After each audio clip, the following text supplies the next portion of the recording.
مولاي صل وسلم دائما أبدا على حبيبك خير الخلق كل প্রতি বছরে নতুন করে মুমিন হৃদয়ে আসে দূর করতে কালো রমজানের আলো, রমজানের আলো,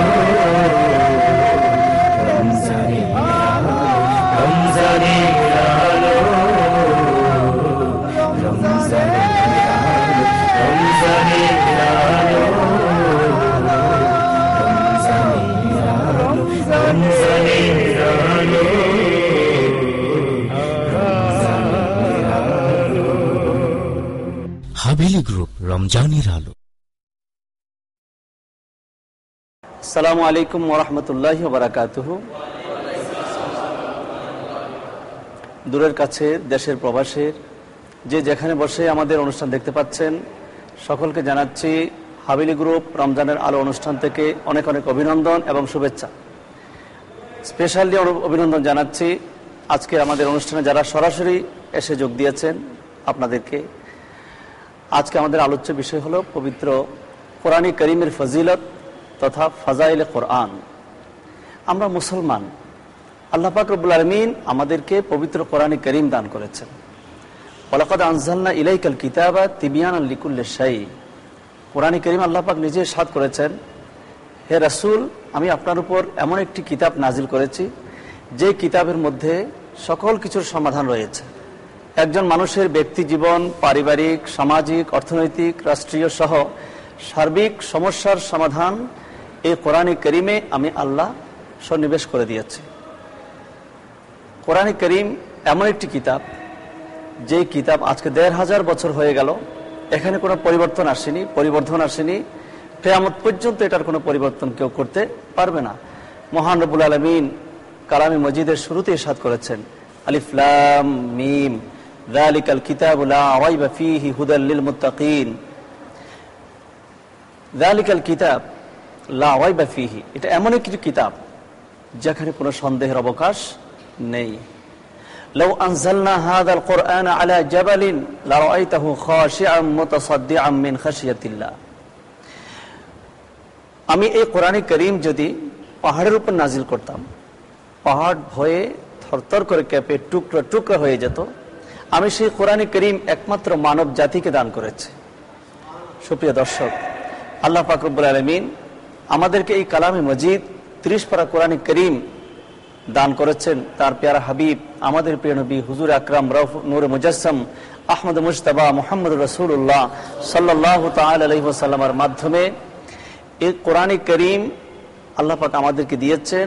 এই কোরআন কারীমকে যদি আমরা মজবুতভাবে ধরে রাখতে পারি, আমাদের ইহজগতে কামিয়াবি এবং পরকালীন মুক্তি নিশ্চিত হবে ইনশাআল্লাহ তাআলা। আল্লাহর প্যারা রাসূল হুজুর পাক সাল্লাল্লাহু তাআলা আলাইহি ওয়াসাল্লাম হাদিস শরীফে পবিত্র কোরআন কারীমের অনেক ফজিলত বর্ণনা করেছেন, অনেক মাহাত্ম্য বর্ণনা করেছেন। ইরশাদ হয়েছে, মান ক্বারাআল কুরআনা ওয়া আমিলা বিহি উলবিসা ওয়ালাদাহু তাজান ইয়াউমাল কিয়ামাহ। কেউ যদি কোরআন কারীম পড়ে এবং সেই মতে আমল করে, ওই ব্যক্তির মা এবং বাবাকে কিয়ামতের ময়দানে সোনালী তাজ পরিধান করা হবে। কোরআন কারীম এমন একটি কিতাব, মান ক্বারাআ হারফান ফালাহু আশারু হাসানাত। আল্লাহর হাবিব ইরশাদ করেছেন, কেউ যদি একটি অক্ষর তিলাওয়াত করে, আল্লাহ পাক রব্বুল আলামিন তাকে 10টি সওয়াব দান করবেন। এই যে কোরআন কারীম প্রতিটি অক্ষরে অক্ষরে সওয়াব, বিশেষ করে মাহে রমজানে যদি আমরা কোরআন কারীম তেলাওয়াত করি, একটি অক্ষরের পরিবর্তে আল্লাহ পাক রব্বুল আলামিন আমাদেরকে 70টি অক্ষরের সওয়াব দান করবেন। এক খতম কোরআন যদি আমরা পড়ি, 70 খতম কোরআনের সওয়াব আল্লাহ পাক দান করবেন। এবং এই রমজান মাস হচ্ছে পবিত্র কোরআন নাজিলের মাস। ইরশাদ হয়েছে, শাহরু রমাদান আল্লাযী উনজিলা ফীহিল কুরআন হুদাল লিন-নাস ওয়া বায়্যিনাতিন মিনাল হুদা ওয়াল ফুরকান। নবীজি ইরশাদ করেছেন, আল কোরআন ওয়া রমজান ইয়াশফাআন। রমজান এবং কোরআন এই দুটি কিয়ামতের ময়দানে আমাদের পক্ষে আল্লাহর দরবারে সুপারিশ করবে। রমজান আল্লাহর দরবারে বলবে যে, আল্লাহ ইন্নী মানাতুহু আনিল আকলে আনিল তাআম আনিল আকলি ওয়াশ শুরবে, আল্লাহ আমি তোমার এই বান্দাকে দিনের বেলায় খাওয়া থেকে পানাহার থেকে বিরত রেখেছি, সুতরাং তুমি তাকে জান্নাত দান করো। আর কোরআনে কারীম আল্লাহর দরবারে সুপারিশ করবে, ইন্নী মানাআতুহু আনিন নাওম, আল্লাহ আমি তোমার এই বান্দাকে রাত্রিবেলায় ঘুম থেকে বিরত রেখেছি। রাত্রিবেলায় তারাবি নামাজের মাধ্যমে, তাহাজ্জুদের নামাজের মাধ্যমে সে আমি কোরআনে কারীমকে তেলাওয়াত করেছে, সুতরাং আমি এই বান্দার পক্ষে আল্লাহ তোমার দরবারে সুপারিশ করছি। কোরআন এবং রমজান আল্লাহর দরবারে সুপারিশ করবে আমাদের জন্য, শাফাআত করবে। আল্লাহ পাক রব্বুল আলামিন এই দুইটি বস্তুর, কোরআন এবং রমজানের শাফাআত কবুল করবেন। কোরআন কারীম এমন একটি নিয়ামত আল্লাহ পাক আমাদেরকে দান করেছেন। তো সুপ্রিয় দর্শক, আপনারা জানেন বরাবরের মতো আমাদের এই অনুষ্ঠানটা সম্পূর্ণ একটি ব্যতিক্রম ধর্মীয় অনুষ্ঠান। আমরা সংক্ষিপ্ত আলোচনার পরপর চলে যাচ্ছি সরাসরি প্রশ্ন উত্তর পর্বে। আজকের এই অনুষ্ঠানে সরাসরি যারা দিয়েছেন, আমরা এখান থেকে কিছু প্রশ্ন গ্রহণ করব এবং সেই অনুপাতে তার সলিউশন করার জন্য চেষ্টা করব। তো মনে হয় কেউ যেন প্রশ্ন করতে চেয়েছিলেন, প্লিজ আপনি প্রশ্ন করুন। আসসালামু আলাইকুম, আমার নাম মোহাম্মদ আল আমিন। আপনার কাছে আমার একটা প্রশ্ন, তাহলে যারা কোরআন পড়তে জানে না তাদের জন্য করণীয় কি? হ্যাঁ, ঠিক আছে, সুন্দর প্রশ্ন। যে আমাদের দেশে অনেকে কোরআন শরীফ পড়তে জানে না। এক নম্বর পরামর্শ হচ্ছে আপনি কোরআন শরীফ পড়া শিখে নেবেন, কিংবা যারা জানেন না তারা কোরআন শরীফ পড়া শিখে নেবেন। অবশ্যই আপনাকে কোরআন শরীফ পড়তে হবে। খায়রুকুম মান তাআল্লামাল কোরআন ওয়া আল্লামাহু, রাসূল পাক সাল্লাল্লাহু আলাইহি ওয়াসাল্লাম ইরশাদ করেছেন, তোমাদের মধ্যে শ্রেষ্ঠ হচ্ছে যে কোরআন শরীফ পড়ে এবং কোরআন শরীফ পড়ায়, যে শিখে এবং অন্যকে শেখায়। তাহলে শ্রেষ্ঠতম যদি আমাদের মানুষ আমরা হতে চাই, আমাদেরকে অবশ্যই কোরআন কারীম পড়তে হবে।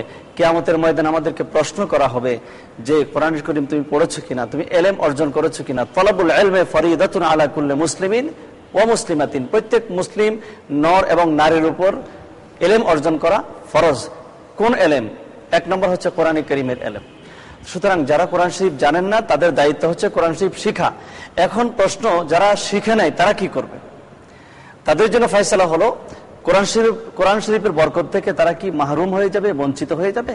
তাদের জন্য ফয়সালা হলো তারা যতক্ষণ কোরআন শরীফ শিখতে পারবেন না ততক্ষণ কোরআন শরীফকে সামনে রেখে কোরআন শরীফ পৃষ্ঠা উল্টিয়ে শুধু দেখে থাকবে। কোরআন শরীফ শুধু দেখবে, এতে তার জন্য আমলনামার মধ্যে সওয়াব এসে যাবে। এবং কোরআন শরীফের আয়াতের মধ্যে হাতের আঙ্গুল চালাবে, এতে করে আল্লাহ পাক রব্বুল আলামিন তার আমলনামার মধ্যে সওয়াব দেবেন। হাদিস শরীফের মধ্যে আছে যে কিছু জিনিস শুধু দেখলেই সওয়াব, কিছু বস্তু আছে পবিত্র বস্তু, যেদিকে আপনি দৃষ্টি দিয়ে তাকাবেন এতে আপনার আমলনামার মধ্যে সওয়াব আসতে থাকবে। যেমন আন নাজরু ইলাল মাসহাফ ইবাদাতুন, কোরআন কারীমের দিকে শুধু মহব্বতের দৃষ্টি দিয়ে আপনি তাকিয়ে থাকবেন, আপনার আমলনামার মধ্যে সওয়াব আসতে থাকবে। আন নাজরু ইলাল কাবা ইবাদাতুন, আপনি পবিত্র খানে কাবার সামনে বসে হেলান দিয়ে শুধু খানে কাবা শরীফ আপনি তাকিয়ে থাকলেন, এতে করে আপনার ইবাদত হিসেবে লিখিত হয়ে যাবে। আর নাজরু ইলা ওয়াজহি ইলাল ওয়ালিদাইন ইবাদাতুন, মা এবং বাবার দিকে রহমতের দৃষ্টি দিয়ে যদি আপনি তাকান সেটাও ইবাদত হয়ে যাবে। শুধু তাই না, নবীজি ইরশাদ করেছেন, মা মিন ওয়ালাদিন বারিন ইয়ানজুরু ইলা ওয়ালিদাইহি ইল্লা কাতাবাল্লাহু লাহু হাজ্জাতাম মাকবুলা, কোন সন্তান যদি তার মা এবং বাবার অথবা যে কোনো একজনের চেহারার দিকে ভালোবাসার দৃষ্টি নিয়ে, মোহাব্বতের দৃষ্টি নিয়ে কেউ যদি তাকায়, আল্লাহ পাক রব্বুল আলামিন তার আমলনামার মধ্যে একটা মকবুল হজের সওয়াব লিখে দেবেন। এক সাহাবী প্রশ্ন করেছিলেন, ইয়া রাসূলুল্লাহ, কেউ যদি সকাল থেকে সন্ধ্যা পর্যন্ত তার মায়ের দিকে কিংবা তার বাবার চেহারার দিকে যদি 100 বার দৃষ্টিপাত করে, ওয়াইন নাজরা মিয়াতা মাররাতিন, কেউ যদি 100 বার দৃষ্টিপাত করে তাহলে কি 100টা হজের সওয়াব পাবে? নবীজি মুস্কি হেসে বললেন যে, সাহাবী, তুমি কি আমার আল্লাহকে এত দরিদ্র, এত গরিব মনে করেছো যে আমার আল্লাহর দরবারে কি এত কিছুর অভাব? আল্লাহু আকবার, আল্লাহু আতিয়াবু, নবীজি এই শব্দগুলো বলেছেন যে ওয়াইন নাজরা মিয়াতা মাররাতিন, যদি 100 বার কেউ দৃষ্টিপাত করে তার মা এবং বাবার চেহারার দিকে, আল্লাহ পাক রব্বুল আলামিন তাকে 100টা মকবুল হজের সওয়াব দান করবেন। আর নাজরু ইলাল মাসহাফ, সুতরাং ফয়সালা কি দাঁড়ালো? যারা কোরআন শরীফ পড়তে জানেন না তাদের জন্য আমাদের 1 নম্বর পরামর্শ হলো তারা কোরআন কারীম পড়া শিখে নেবেন। লেখাপড়া শেখার জন্য কোনো বয়স নেই, বৃদ্ধ অবস্থায় লেখাপড়া শেখা যায়। অনেক সাহাবী ইসলাম গ্রহণ করে তারা কোরআন কারীম শিখেছিলেন। তো তাদের এক নম্বর দায়িত্ব হলো তারা কোরআন শরীফ পড়ার চেষ্টা করবেন, শিখবেন। যতদিন শিখতে না পারেন ততদিন পর্যন্ত তারা কোরআন শরীফ দেখে থাকবেন, হাতে আঙ্গুল চালাবেন। এতে করে তারা ফজিলত পাবে, বরকত পাবে, নিয়ামত পাবে, সওয়াব পাবে। আশা করি বিষয়টা ক্লিয়ার হয়ে গেছে। এরপরে নেক্সট কোয়েশ্চেন। আসসালামু আলাইকুম, আমি মোহাম্মদ বুরহানুদ্দিন। আমরা অনেকে কোরআন তালাত করে থাকি, কিন্তু আমাদের মধ্যে অনেকেই কোরআনের অনুবাদ করতে জানে না। এখন আমাদের কি করণীয়? হ্যাঁ, সুন্দর প্রশ্ন। আমাদের দেশের অধিকাংশ মানুষ কিন্তু কোরআন কারীমের অর্থ বুঝে না। হ্যাঁ, অর্থ বুঝে যদি তেলাওয়াত করেন তাহলে অবশ্যই ডাবল সওয়াব পাবেন। একটা হচ্ছে পড়ার সওয়াব আর একটা বুঝার সওয়াব। আফালা ইয়াতাদাব্বারুনাল কোরআন, আল্লাহ পাক রব্বুল আলামিন ইরশাদ করেছেন তারা কোরআন নিয়ে গবেষণা কেন করে না? লাউ কানা মিন ইনদি গায়রিল্লাহি লাওয়াজাদু ফীহি ইখতিলাফান কাসীরা। যদি এটা আল্লাহ ছাড়া অন্য কারো পক্ষ থেকে আসতো তাহলে অবশ্যই এখানে অনেক ধরনের ইখতিলাফ, অনেক ধরনের পার্থক্য তারা খুঁজে পেত। কোরআন কারীমকে বোঝার জন্য আফালা ইয়ালামুন, আফালা ইউবসিরুন, এই সমস্ত শব্দ বলে আল্লাহ পাক রব্বুল আলামিন আমাদেরকে উৎসাহিত করেছেন, তাকিদ দিয়েছেন আমরা যেন কোরআন শরীফকে বোঝার চেষ্টা করি, আমরা শেখার চেষ্টা করি, সেখান থেকে কিছু নেওয়ার চেষ্টা করি। মূলত কোরআন কারীম সুন্দর করে প্যাকেটিং করে বেঁধে রাখার জন্য আল্লাহ পাক দেননি। আল্লাহ পাক কোরআন কারীম আমাদেরকে দিয়েছেন তেলাওয়াত করার জন্য, বোঝার জন্য, শেখার জন্য, মানুষকে শিক্ষা দেওয়ার জন্য। কোরআন এমন একটি কিতাব যেখানে আমাদের সার্বিক জীবনের সকল সমস্যার সমাধান রয়েছে। সুতরাং আমাদের উচিত কোরআন শরীফকে বুঝে পড়া, অর্থসহ বোঝা এবং শেখা। তবে তার অর্থ এই নয় যে আপনি অর্থ না বুঝলে তেলাওয়াত করতে পারবেন না, এমনটি না। আপনি অর্থ যদি নাও বুঝেন অবশ্যই আপনি কি তেলাওয়াত করতে পারবেন, তেলাওয়াতের সওয়াব আপনি পাবেন। একটি অক্ষর তেলাওয়াত করলে 10টি সওয়াব, 10টি অক্ষর তেলাওয়াত করলে 100 সওয়াব। আর মাহে রমজানের মধ্যে তেলাওয়াত করলে তো 70 গুণ বেশি সওয়াব পাচ্ছেন। সুতরাং আমরা কোরআন কারীমের তেলাওয়াত করব। মাহে রমজানের মধ্যে রাসূল পাক সাল্লাল্লাহু আলাইহি ওয়াসাল্লাম শুরু থেকে শেষ পর্যন্ত একবার তেলাওয়াত করতেন। হযরত জিবরাইল আলাইহিস সালাম শুনতেন। আবার হযরত জিবরাইল আলাইহিস সালাম তেলাওয়াত করতেন, রাসূল পাক সাল্লাল্লাহু আলাইহি ওয়াসাল্লাম শুনতেন। ওয়া কানা ইয়াতাবাদারুল কুরআন, নবীজি পড়তেন, জিবরাইল ফেরেশতা শুনতেন, আবার জিবরাইল ফেরেশতা তেলাওয়াত করতেন, নবীজি শুনতেন। কোরআন কারীম তেলাওয়াত নবীজি করতেন, সাহাবায়ে কেরাম করতেন। সেই নবীজির সুন্নাত হিসেবে আমরা কোরআন কারীমকে তেলাওয়াত করতে পারি এবং করা আমাদের উচিত। তো সুতরাং অর্থ না বুঝলেও আমরা কোরআন শরীফ তেলাওয়াত করতে পারবো, এতে কোনো বাধা নেই। হ্যাঁ, ঠিক আছে, নেক্সট কোয়েশ্চেন। এদিক থেকে আপনি করবেন না? আসসালামু আলাইকুম, আমার নাম অ্যাডভোকেট আনোয়ারুল আজিম কালাম। আমার প্রশ্ন হলো, আমাদের সমাজে কেউ কেউ বলে থাকেন মহানবী সাল্লাল্লাহু আলাইহি সাল্লাম নূরের তৈরি, আবার কেউ কেউ বলে থাকেন হুজুর পাক সাল্লাল্লাহু আলাইহি সাল্লাম মাটির তৈরি। কোনটি সত্য? আচ্ছা আচ্ছা, খুবই চমৎকার এবং অত্যন্ত, আমি বলবো এটা বিতর্কিত বিষয় না। কেউ কেউ যদিও বিতর্ক সৃষ্টি করতে চায়, এটা অত্যন্ত একটি আলোচিত বিষয় এবং মীমাংসিত বিষয় যে আমরা কে কি বলছে সেদিকে তাকাবো না। কোনো আলেম বলছে, কোনো মুহাদ্দিস, কোনো প্রফেসর, কোনো শিক্ষাবিদ, কোনো রাজনীতিবিদ, কোনো ব্যবসায়ী, কে কি বলছে সেটা আমাদের দলিল না। আমাদের দলিল হচ্ছে আল্লাহ পাক কি বলেছেন, আমাদের দলিল হচ্ছে রাসূল পাক কি বলেছেন, আমাদের দলিল হচ্ছে আমাদের কোরআন, হাদিস, ইজমা, কিয়াস। তো আপনি প্রশ্ন করেছেন আমাদের রাসূল পাক সাল্লাল্লাহু আলাইহি ওয়াসাল্লাম সম্পর্কে, এটা নিয়ে একটু বিতর্ক কেউ সৃষ্টি করতে চায় যে অনেকে নবীকে নূর হিসেবে মেনে নিতে চায় না, তারা বলে নবী মাটির তৈরি। আমরা এখন দেখব পবিত্র কোরআন কারীম আমাদেরকে কি বলে। সূরা মায়েদা আয়াত নম্বর 15। আমি আবার বলছি, সূরা মায়েদা আয়াত নম্বর 15। আল্লাহ পাক রব্বুল আলামিন ঘোষণা দিয়েছেন, ক্বাদ জাআকুম মিনাল্লাহি নূরুন ওয়া কিতাবুম মুবিন। ক্বাদ জাআকুম মিনাল্লাহি নূরুন ওয়া কিতাবুম মুবিন। পবিত্র কোরআন কারীম যে নিশ্চয় তোমাদের কাছে এসেছে, মিনাল্লাহ, কার পক্ষ থেকে? আল্লাহর পক্ষ থেকে। নূরুন, নূর এসেছে।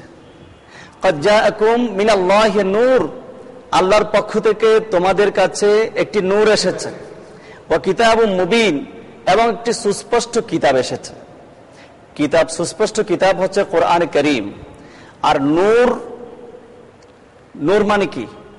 তাফসিরে জালালাইন শরীফ আমাদের কাছে আছে, তাফসিরে রুহুল বায়ান, তাফসিরে রুহুল মাআনি থেকে শুরু করে বিশ্ববিখ্যাত বড় বড় তাফসীর যদি আমরা দেখি, স্পষ্ট লেখা আছে قد جاءكم من الله نور وهو النبي صلى الله عليه وسلم وهو محمد صلى الله عليه وسلم।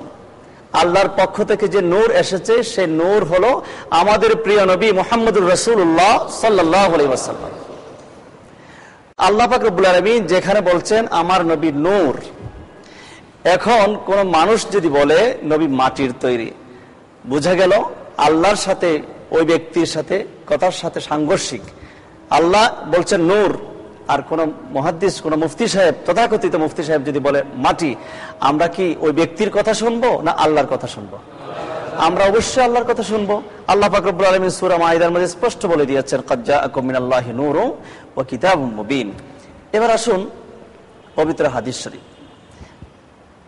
আমার এখানে একটা বিখ্যাত কিতাব আছে, ইমাম কুস্তালানী রাহমাতুল্লাহি আলাইহি আল মাওয়াহিবুল লাদুনিয়া। আল মাওয়াহিবুল লাদুনিয়া কিতাবের ৭১ পৃষ্ঠার মধ্যে আছে। আমি চেষ্টা করব আপনাদেরকে হাদিসটা পড়ে শোনাতে।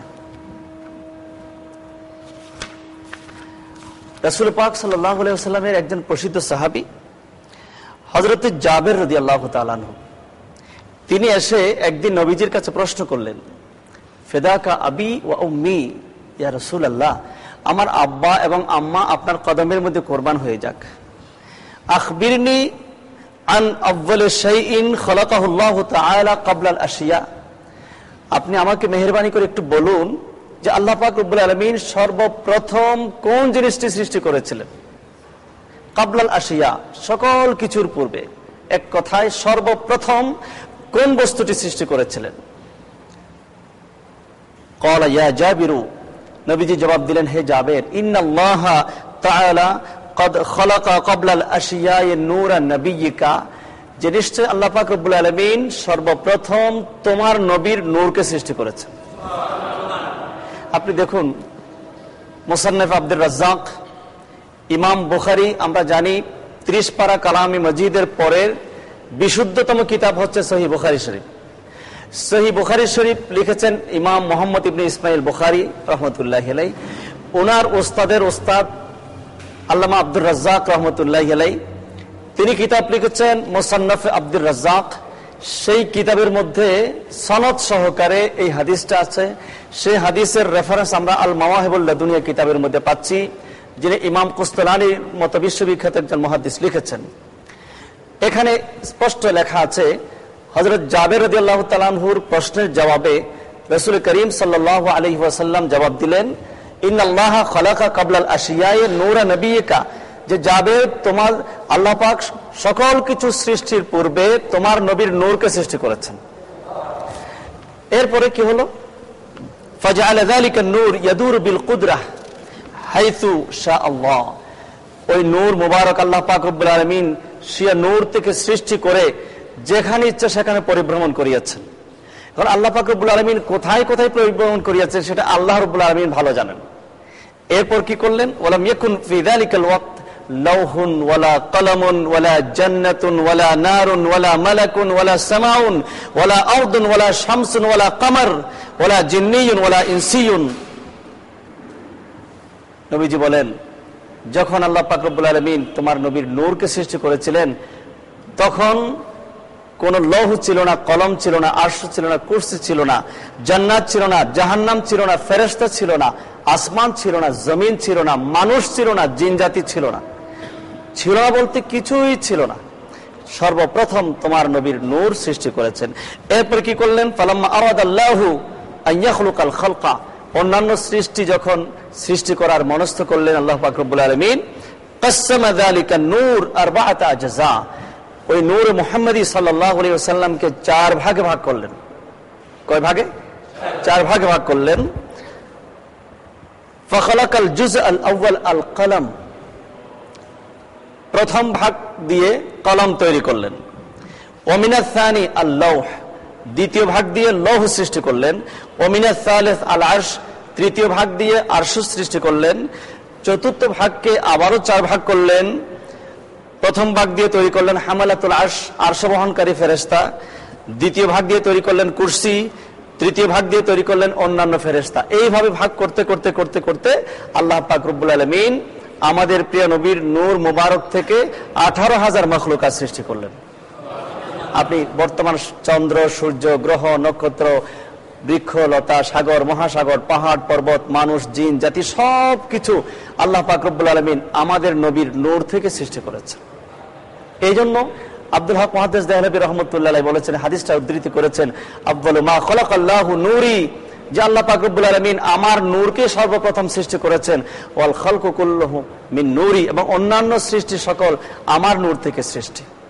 তাহলে আমরা এই কোরআন এবং হাদিসের আলোকে, প্রামাণ্য কিতাবাদের আলোকে বুঝতে পারলাম যে আমাদের নবী কিসের তৈরি? নূরের তৈরি।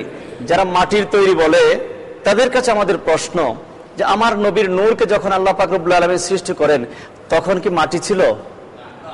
তখন কি আসমান ছিল? তখন কি লৌহ ছিল, কলম ছিল? তখন কি মানুষ ছিল, জিন জাতি ছিল? হাদিস থেকে তো বোঝা যায় কিছুই ছিল না। তাহলে যখন মাটিই ছিল না, তাহলে কিভাবে বলা যায় যে তিনি মাটির তৈরি? এই কথা আমাদের স্বাভাবিক বিবেক কখনো মেনে নিতে পারে না। হ্যাঁ, এই প্রসঙ্গে যদি আপনাদের আরো কিছু কোনো কনফিউশন থাকে আপনারা প্রশ্ন করতে পারেন। আসসালামু আলাইকুম, আমি মোহাম্মদ তৌসিফ রাজা রবেন। হুজুর, আমাদের প্রিয় নবী সাল্লাল্লাহু তাআলা আলাইহি সাল্লাতু ওয়াসাল্লাম নূরের তৈরি, তার সপক্ষে আপনি পবিত্র কোরআন শরীফ থেকে সূরা মাইদার 15 নম্বর আয়াতে দলিল দিয়েছেন, কিন্তু আমাদের সমাজের মধ্যে এমন কিছু আলেম আছে যারা নবী সাল্লাল্লাহু আলাইহি ওয়াসাল্লামকে মাটির তৈরি বলে থাকেন। তারাও পবিত্র কোরআন শরীফের সূরা কাহফের কুল ইন্নামা আনা বাশারুম মিসলুকুম এই আয়াত দ্বারা দলিল দিয়ে থাকে। তো হুজুর, আপনার কাছে আমার প্রশ্ন হচ্ছে, কুল ইন্নামা আনা বাশারুম মিসলুকুম এর সঠিক অর্থ কি? সুন্দর প্রশ্ন। যে যারা মাটির তৈরি বলেন তারা দলিল দিয়ে থাকেন, তাও কোরআন শরীফ থেকে। আসলে কোরআন শরীফটা যেভাবে নিতে চায় সেভাবে নিতে নেয়। ইউদিল্লু বিহি কাসীরা ওয়া ইয়াহদি বিহি কাসীরা। আল্লাহ পাক রব্বুল আলামিন বলেছেন, কোরআন কারীম এমন একটি কিতাব, এই কিতাব পড়ে অনেকে হেদায়েত পাবে, অনেকে বিভ্রান্ত হয়ে যাবে, অনেকে গোমরাহ হয়ে যাবে। যে কোরআন কারীম থেকে দলিল দিচ্ছে রাসূল মাটির তৈরি, দলিল দেখেন কত হাস্যকর। কুল ইন্নামা আনা বাশারুম মিসলুকুম, এখানে বলা হচ্ছে আমি তোমাদের মতো মানুষ। আনা বাশারুন শব্দ নিয়ে ব্যাখ্যা করতে হয়। বাশারুন শব্দের অর্থ, আমি চ্যালেঞ্জ করলাম, পৃথিবীর কোন ডিকশনারির মধ্যে আজ পর্যন্ত মাটি কেউ দেখাতে পারবে না। এখানে নবীজি বলেননি যে আমি তোমাদের মতো মাটির তৈরি, সেটা বলেননি। আমি তোমাদের মতো আকৃতিগত দিক দিয়ে তোমাদের মতো। তোমরা যেভাবে চলাফেরা করো আমি চলাফেরা করি, তোমরা যেভাবে নামাজ পড়ো আমি নামাজ পড়ি, তোমাদের যেমন আকৃতি আমারও তেমন আকৃতি। আসলে নবীজি আকৃতিগত দিক দিয়ে শুধু আমাদের মতো, বাকি হাকিকত হচ্ছে নবীর সৃষ্টি তত্ত্ব হচ্ছে নবী নূরের তৈরি। বাশারুন শব্দের অর্থ মাটি কিন্তু না, এই কথাটা ভুল। যারা বলে থাকেন তারা নিশ্চয় বিভ্রান্ত, তারা ভুল বলে যাচ্ছেন, কোরআন শরীফের অপব্যাখ্যা করে যাচ্ছেন। তারা কখনো দেখাতে পারবে না বাশারুন শব্দের অর্থ মাটি, বরং বাশারুন শব্দের অর্থ চামড়া। নবীজির শারীরিক অবয়বটা ছিল চামড়ার, কিন্তু হাকিকতটা ছিল নূর। সুতরাং এই কথা বলে বিভ্রান্ত করার কোনো সুযোগ নেই। আশা করি বিষয়টা ক্লিয়ার। আর কিছু যদি প্রশ্ন থাকে আপনি করতে পারেন। হুজুর, আপনার কাছে আমার আরেকটি প্রশ্ন, যারা নবীজিকে মাটি তৈরি বলে থাকে তারা আরেকটি দলিল দেয় যে সাধারণ মানুষের শরীরের কোনো অংশ কেটে গেলে যেমন ভাবে রক্ত জরায়ু ভাবে প্রবাহিত হতে থাকে, আমাদের প্রিয় নবী সাল্লাল্লাহু আলাইহি সাল্লামের যখন উহুদের ময়দানে তার দান-দানমূলক শহীদ হয়েছিল তখন প্রিয় নবী সাল্লাল্লাহু আলাইহি সাল্লামের রক্ত মোবারক ঝরেছিল। তো আমাদের রক্ত আর প্রিয় নবী সাল্লাল্লাহু আলাইহি সাল্লামের রক্ত মোবারকের মধ্যে পার্থক্য কি? হ্যাঁ, সুন্দর প্রশ্ন। নবীজির রক্তের সাথে আমাদের রক্তের পার্থক্য আকাশ পাতাল পার্থক্য আছে। আমাদের রক্ত নাপাক, আর নবীজির রক্ত সাধারণ রক্ত বলা যাবে না, বলতে হবে রক্ত মোবারক। নবীজির রক্ত মোবারক পাক, পবিত্র। আমাদের রক্ত নাপাক, নবীজির রক্ত মোবারক পাক। আমাদের রক্ত কোথাও লাগলে সেটাকে ধুয়ে পরিষ্কার করে ফেলতে হয়, কাপড়ে লাগলে সেটাকে পরিষ্কার করতে হয়, না হলে নামাজ হবে না। কেউ খেতে পারবে না, কেউ যদি ভুল করে খেয়ে ফেলে এটা হারাম। কিন্তু আমার নবীজির রক্ত মোবারক নাপাক নয়, বরং পাক ছিল। উহুদের কথা আপনি প্রশ্ন করেছেন, যারা উহুদের ময়দানে নবীজির দন্দার মোবারক যখন শহীদ হয়, রক্ত মোবারক ঝরে পড়ছিল, তখন সাহাবী হযরত মালিক ইবনে সিনান রাদিয়াল্লাহু তাআলা আনহু তিনি গিয়ে তাড়াতাড়ি নবীজির রক্ত মোবারক হাত বসিয়ে দিয়েছিলেন। হাতের মধ্যে নবীজির রক্ত মোবারক পড়েছিল। নবীজি তাকে বলেছিলেন, খবরদার আমার এই রক্ত মোবারক যেন মাটিতে না পড়ে, মাটিতে পড়লে এই মাটি তামা হয়ে যাবে। আমার এই রক্ত তুমি এমন এক জায়গায় হেফাজত করে রেখে দাও যেখানে কেউ দেখতে পাবে না। উনি রক্ত মোবারক নিয়ে কোথায় রাখবেন? যেখানে রাখলে কেউ দেখবে না, কেউ না কেউ দেখবে। শেষ পর্যন্ত আমি একটা নিরাপদ জায়গা পেয়েছি, আমি সেখানে রেখেছি। বলে কোথায়? ইয়া রাসূলুল্লাহ, আমি আমার পেটের ভিতরে রেখেছি, আমি আমার পেটের ভিতরে রেখেছি, আমি খেয়ে ফেলেছি। হুজুর বলতে পারতেন যে মালিক বিন সিনান, সর্বনাশ হয়েছে, তুমি কি করলে? রক্ত খাওয়া তো হারাম, তুমি এমন একটা হারাম কাজ করলে। আমার রাসূল কিন্তু সেটা বলেননি, বরং মুচকি হেসে বললেন, যে পেটের মধ্যে আমি রাসূলের রক্ত মোবারক গিয়েছে, ওই পেটের মধ্যে কোনোদিন ব্যথা হবে না। সেই শরীর থেকে যত সন্তান দুনিয়াতে আসবে তাদেরকে জাহান্নামের আগুন স্পর্শ করবে না। আমাদের রক্ত আর রাসূলের রক্ত, কোথায় আকাশ পাতাল পার্থক্য! এই যুক্তি দিয়ে নবীকে আমাদের মতো বানানোর চেষ্টা যদি করা হয়, তাহলে এটা নিতান্ত একটা হাস্যকর বিষয়। আমাদের রক্ত মাটিতে পড়তে পারে, নবীজির রক্ত কিন্তু সেদিন রক্ত মোবারক এক ফোঁটা রক্ত মাটিতে পড়ে নাই। এটা বেমিসাল, এটা আমার রাসূলের একটা হুসুসিয়ত। তো এই বিষয়ে আর কারো যদি কোনো প্রশ্ন থাকে, নেক্সট কোয়েশ্চেন।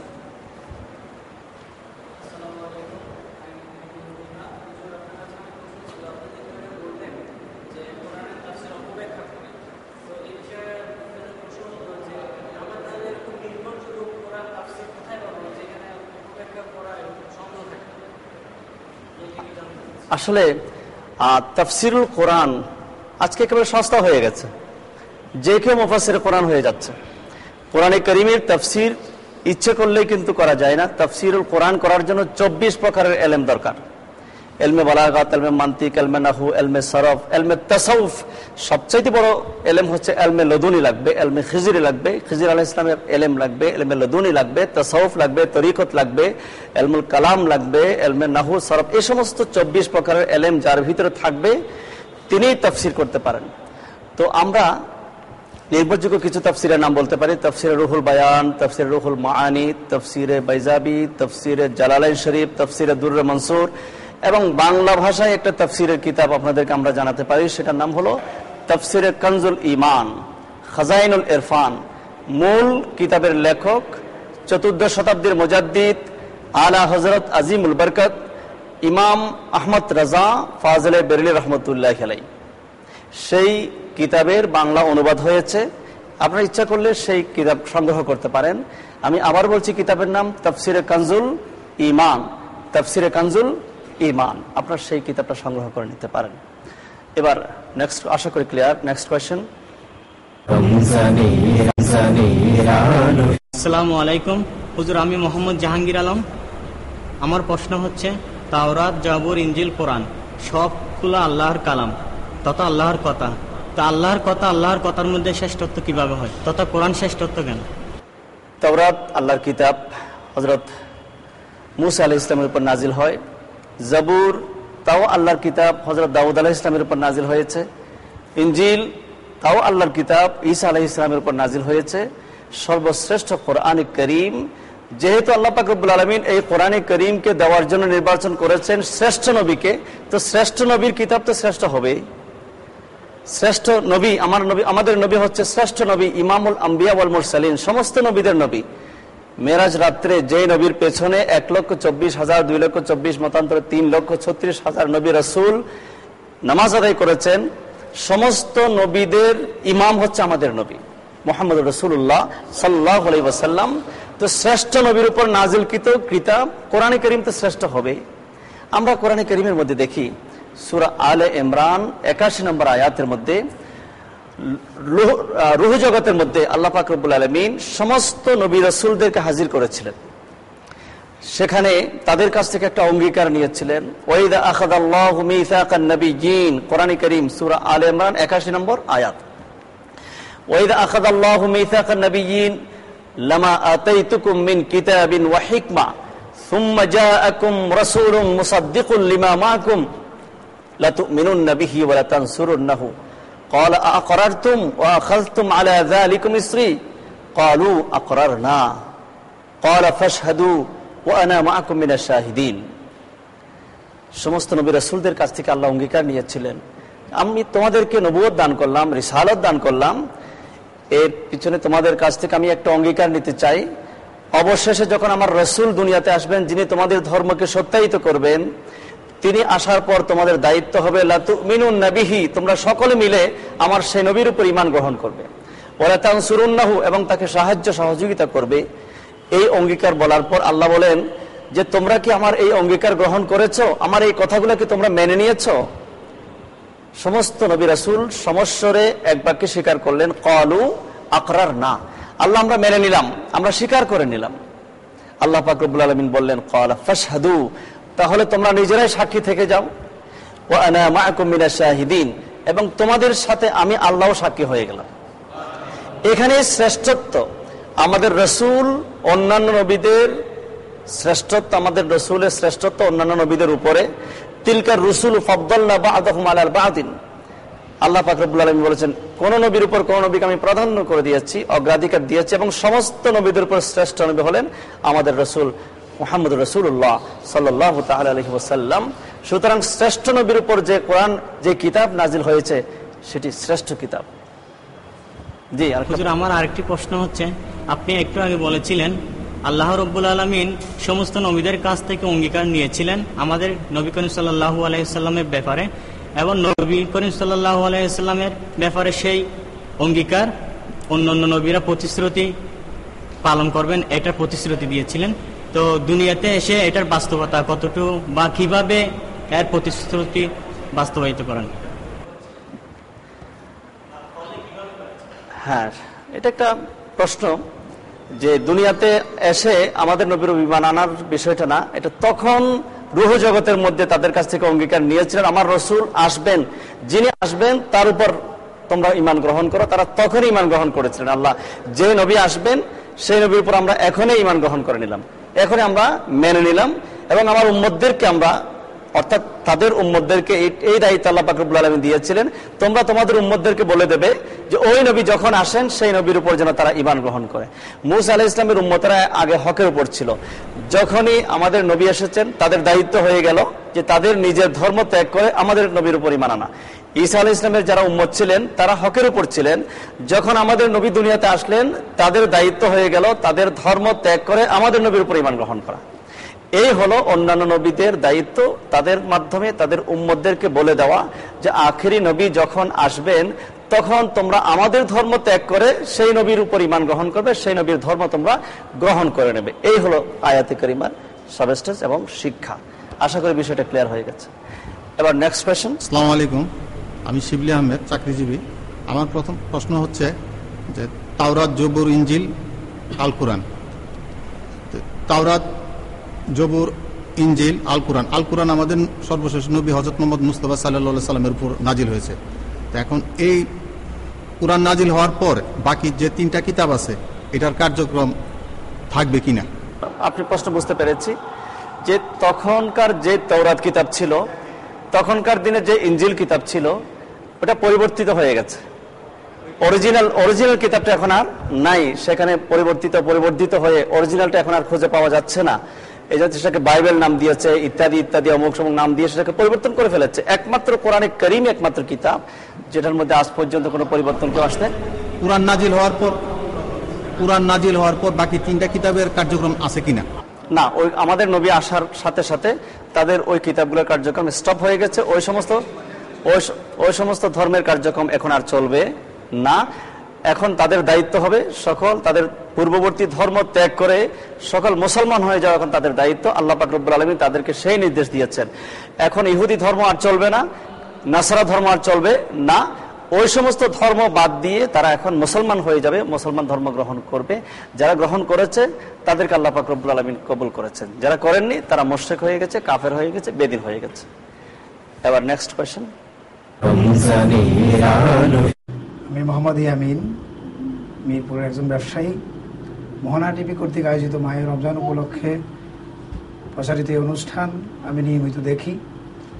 এটি আকীদা ভিত্তিক একটি অত্যন্ত গুরুত্বপূর্ণ অনুষ্ঠান। সুদীর্ঘ কাল থেকে আমরা মনে এরকম একটা অনুষ্ঠানের স্বপ্ন দেখে আসছিলাম। এই স্বপ্ন আজকে আমাদের বাস্তবে রূপের ধার প্রান্তে এসে পৌঁছেছে। দেশের প্রখ্যাত ওলামায়ে কেরামদেরকে নিয়ে, হক্কানি আলেম ওলামাদেরকে নিয়ে এই জাতীয় অনুষ্ঠান পর্যায়ক্রমে অব্যাহত থাকবে এবং দেশের মানুষ সঠিক পথের দিশারি লাভ করবে, এ প্রত্যাশা করি। এবং এই অনুষ্ঠানের মধ্য দিয়ে সারা দুনিয়ার বাংলা ভাষাভাষী মানুষদেরকে আহ্বান করব এই অনুষ্ঠান অব্যাহত রাখার জন্য সবাই যাতে এগিয়ে আসেন। আসসালামু আলাইকুম, আমি মোহাম্মদ আমিনুল ইসলাম। হুজুর, আপনাকে আমার প্রশ্ন হচ্ছে যে আপনি হযরত মুহাম্মদ সাল্লাল্লাহু আলাইহি সাল্লাম নামটি উচ্চারণের সাথে সাথে চুমু খাচ্ছেন। আমরা তো জানি যে এটা বেদাত, কিন্তু আপনি চুমু খাচ্ছেন, এটা কি জায়েজ? আমাদের নবীর নাম শুনে কেউ কেউ চুমা খায়, এটা কি জায়েজ না বেদাত, আপনি সেটা জানতে চাচ্ছেন? খুবই চমৎকার এবং সুন্দর একটা প্রশ্ন। যে আমাদের নবীর নাম শুনে কেউ চুমা খাচ্ছে, তার মানে কি, তার কারণটা কি জানেন? এর পিছনে একটা কারণ হলো রাসূল পাককে যারা মহব্বত করেন, ভালোবাসেন, তারা নবীর নামকেও ভালোবাসেন। নবীর নামকে ভালোবেসে মহব্বত করে চুমা খেয়ে চোখে লাগাচ্ছেন, এটা নতুন কোনো কাজ না। আমাদের কাছে তাফসিরে জালালাইন শরীফ আছে। তাফসিরে জালালাইন শরীফের 357 পৃষ্ঠা, আমি আবার বলছি 357 পৃষ্ঠার 13 নম্বর হাসিয়ার মধ্যে একটা হাদিস শরীফ এসছে টিকার মধ্যে। রাসূল পাক সাল্লাল্লাহু আলাইহি ওয়াসাল্লামের শ্রেষ্ঠতম সাহাবী হযরত সাইয়েদনা আবু বকর সিদ্দিক রাদিয়াল্লাহু তাআলা আনহু, তিনি নবীজির সামনে বসাচ্ছিলেন। সেই মুহূর্তে হযরত সাইয়েদনা বেলাল রাদিয়াল্লাহু তাআলা আনহু আযান দিচ্ছিলেন। তো বেলাল রাদিয়াল্লাহু তাআলা আনহু আযানের মধ্যে যখন আশহাদু আন্না মুহাম্মাদার রাসূলুল্লাহ এই বাক্যটা উচ্চারণ করছিলেন, সামনে নবীজির সামনে বসাচ্ছিলেন হযরত সাইয়েদনা আবু বকর সিদ্দিক। হযরতে আবু বকর সিদ্দিক রাদিয়াল্লাহু তাআলা আনহু নবীজির নাম মোবারক শুনে বৃদ্ধাঙ্গুলি চুমা দিয়ে চোখের মধ্যে লাগালেন। আযান শেষ হয়ে গেল। আযান শেষ হওয়ার পরে নবীজি বললেন, মান ফাআলা মা ফাআলা খলিলি, আমার এই বন্ধু আবু বকর সিদ্দিক যে কাজটা করলো। আবু বকর সিদ্দিক কি কাজ করলেন? যে আযানের মধ্যে বেলাল রাদিয়াল্লাহু তাআলা আনহু যখন নবীজির নাম উচ্চারণ করলেন, তখন তিনি চুমা দিয়ে চোখে লাগালেন। আমার নবীজি বলেন, আমার এই বন্ধু আবু বকর সিদ্দিক যে কাজটা করলেন, অর্থাৎ আমার নাম শুনে চুমা দিয়ে চোখে লাগালেন, এই কাজটা কিয়ামত পর্যন্ত যারা করবে, যে বা যারা করবে, আমি রাসূল সুসংবাদ দিচ্ছি, কিয়ামতের ময়দানে আমি সাথে করে তাকে নিয়ে বেহেশতে চলে যাব। আপনি দেখেন যে এই কাজটা বেশি বড় না, একেবারে ছোট্ট একটা কাজ, কিন্তু আল্লাহ রাসূলের মহব্বতের কারণে এই কাজের মূল্য কত বেড়ে গেল। রাসূল পাক সাল্লাল্লাহু আলাইহি ওয়াসাল্লাম বললেন, আমার আবু বকর সিদ্দিক যে কাজটা করলো, এই কাজটা যদি কেউ করে, তো এখন যদি কি কাজটা করে, আসলে এটা নতুন কোনো কাজ না, এটা অনেক পুরাতন কাজ। হযরত আবু বকর সিদ্দিক রাদিয়াল্লাহু তাআলা আনহু এই কাজটা করলেন। এরপর থেকে হযরত আবু বকর সিদ্দিক করতেন, অন্যান্য সাহাবা ইকরাম করতেন, যুগ যুগ ধরে সেটা চলে আসছে। এটার উপর অনেক কিতাবও লেখা হয়ে গেছে। আলা হযরত ইমাম আহমদ রাজা ফাজিল বেরেলভী রাহমাতুল্লাহ একটা কিতাব লিখেছেন, কিতাবের নাম হলো মুনিরুল আইন ফি হুকমে তাকবীরিল ইবহামাইন। মুনিরুল আইন ফি হুকমে তাকবীরিল ইবহামাইন, বৃদ্ধাঙ্গুলি চুমা দিয়ে চোখে লাগানোর জন্য। এবার আসুন, নবীজি আরো বলেন যে কেউ যদি এই আমলটা করে, যতদিন দুনিয়াতে থাকবে তার চোখের কোনো রোগ হবে না এবং চোখের জ্যোতি বৃদ্ধি পেতে থাকবে, চোখের মধ্যে নূর আসবে। আমরা কেন করব না এমন একটি কাজ? এই কাজটি করলে তো আমাদের বেশি একটা কষ্ট হয় না। এই ছোট একটা কাজ করে যদি আমরা নবীজির শাফাত পেতে পারি, নবীর মহব্বত পেতে পারি, নবীর ভালোবাসা যদি আমার সৃষ্টি হতে পারে, কিয়ামতের ময়দানে যদি নবী আমাকে সাহায্য করতে পারেন, তাহলে আমি কেন করব না এই কাজটা? আমরা অবশ্যই অবশ্যই এই কাজটা করব। আল্লাহ পাক রব্বুল আলামিন তো চান যে কোনো একটা ওসিলা দিয়ে আমাদেরকে পার করে দেওয়া, যে কোনো একটা ওসিলা দিয়ে আমাদেরকে নিয়ে যাওয়া। ছোট ছোট কাজ অনেক সময় আমাদের অনেক বড় উন্নতির পথে একটা মাধ্যম হয়ে যায়। ইনশাআল্লাহ আমরা এখন থেকে, যদি আগে নাও করে থাকি, এখন থেকে আমাদের পেয়ারা নবীজির নাম মোবারক শুনলে চুমা খেয়ে আমাদের চোখের মধ্যে লাগাবো। আল মাওয়াহিবুল লাদুনিয়া কিতাবের মধ্যে আরেকটা রওয়ায়াত আছে। হযরত সৈয়দনা আদম আলাইহিস সালাম দেখলেন আদম আলাইহিস সালামের চতুর্দিকে হাজার হাজার ফেরেশতা তাওয়াফ করছে। আল্লাহ পাক রব্বুল আলামিনের কাছে তিনি প্রশ্ন করলেন, ইয়া আল্লাহ, ফেরেশতারা আমাকে নিয়ে এত আমার চতুর্দিকে ঘুরেফেরা করে, কারণটা কি? তখন ফেরেশতারা জবাব দিচ্ছে যে দেখুন, আপনাকে দেখার জন্য আমরা আসি নাই, আমরা এসেছি আপনার কপালের মধ্যে একটা নূর দেখতে পাচ্ছি, আমরা আপনার কপালের মধ্যে নূরে মুহাম্মদী দেখতে পাচ্ছি, আমরা সেই নূরে মুহাম্মদীকে দেখার জন্য জিয়ারত করার জন্য এসেছি। হযরত আদম আলাইহিস সালাম আল্লাহর কাছে আবেদন করলেন, আল্লাহ, যে ফেরেশতারা আমার কপালের মধ্যে নূর দেখতে পাচ্ছে, কিন্তু আমি তো দেখতে পাচ্ছি না। আল্লাহ আমাকে একটু দেখার ব্যবস্থা করে দাও। আমরা কি কপাল দেখি? নিজের কপাল কিন্তু আমরা দেখি না। আল্লাহ পাক রব্বুল আলামিন বলেন, ঠিক আছে, তোমার হাতের শাহাদত আঙ্গুলি দেখো। আদম আলাইহিস সালাম যখন শাহাদত আঙ্গুলি দেখলেন, আমার নবীজির নূর মুবারক আদম আলাইহিস সালামের কপাল থেকে স্থানান্তর করে নখের মধ্যে নিয়ে আসলেন। আদম আলাইহিস সালাম আমার নবীজির নূর মুহাম্মদী দেখে চুমা দিয়ে চোখের মধ্যে লাগালেন। এই যে চুম্বন করে চোখে লাগানো, সেটা আদম আলাইহিস সালামের সুন্নাত। একদিকে আদম আলাইহিস সালামের সুন্নাত, আর একদিকে হযরত আবু বকর সিদ্দিকের সুন্নাত। আশা করি বিষয়টা ক্লিয়ার হয়ে গেছে। সুপ্রিয় উপস্থিতি এবং প্রিয় দর্শক যারা দেশে বিদেশে বসে আমাদের অনুষ্ঠান দেখতে পাচ্ছেন, আজকে আমরা পবিত্র কোরআনে কারীমের ফজিলত সম্পর্কে জানতে পেরেছি, শুনতে পেরেছি, অনেক কিছু শিখতে পেরেছি। এবং আজকে আমাদের শ্রোতাদের মধ্য থেকে বেশ কিছু গুরুত্বপূর্ণ প্রশ্ন, ধর্মীয়, সামাজিক, আকীদাগত গুরুত্বপূর্ণ কিছু প্রশ্ন আমরা শুনেছি এবং কোরআন ও হাদিসের আলোকে সেগুলোর আমরা সলিউশন করার চেষ্টা করেছি। আল্লাহ পাক রব্বুল আলামিন আমাদেরকে কবুল করুন। আল্লাহ পাক আমাদেরকে হেদায়েত নসিব করুন। প্যারা নবী সাল্লাল্লাহু আলাইহি ওয়াসাল্লামের মহব্বত দিয়ে আমাদের অন্তরকে আলোকিত করে দিন। আল্লাহ পাক কবুল করুন। আজকে এ পর্যন্ত। আগামী অনুষ্ঠান দেখার আমন্ত্রণ জানিয়ে এখানে শেষ করছি। আসসালামু আলাইকুম ওয়া রাহমাতুল্লাহি ওয়া বারাকাতুহু।